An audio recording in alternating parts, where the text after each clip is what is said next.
কর্ণফুলী নদীর দিকে এগোতেই ভেসে আসে শুকনো মাছের তীব্র কিন্তু পরিচিত গন্ধ। নদীর পাড়ে পৌঁছে দেখা যায় বাঁশ আর কাঠের সারি সারি মাচা, যেন ছোট ছোট রোদমাখা মাঠ। তার ওপর বিছানো লাইট্টা, ফাইসা, চিংড়ি, ছুরিসহ নানান জাতের মাছ।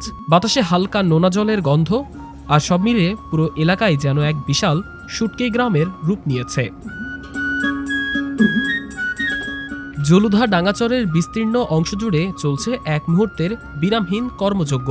কেউ সদ্য মাছের পেট থেকে নাড়িভুড়ি পরিষ্কার করছে, কেউ আবার বড় টবে ধুচ্ছে সেই মাছ।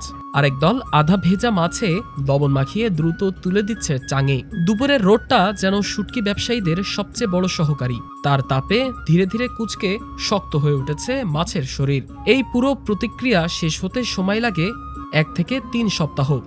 রোদ, বাতাস আর শ্রম, এই তিনের মিশ্রণেই তৈরি হয় এখানকার বিখ্যাত শুটকি। চট্টগ্রামের মানুষের কাছে শুটকির কদর বরাবরই আলাদা। এখন সেই স্বাদ ছড়িয়ে পড়েছে দেশের এক প্রান্ত থেকে আরেক প্রান্তে, এমনকি বিদেশের বাঙালি অধ্যুষিত এলাকাতেও রপ্তানি হচ্ছে এই শুটকি। তাই প্রতিদিনই কর্ণফুলীর এই নদীর পাড়ের কর্মীরা গড়ে তুলেছেন হাজার মানুষের পাতে পৌঁছানো স্বাদের গল্প। প্রতিটা শুকনো মাছের সাথে যুক্ত হচ্ছে জীবিকার, পরিশ্রমের আর ঐতিহ্যের সুবাস।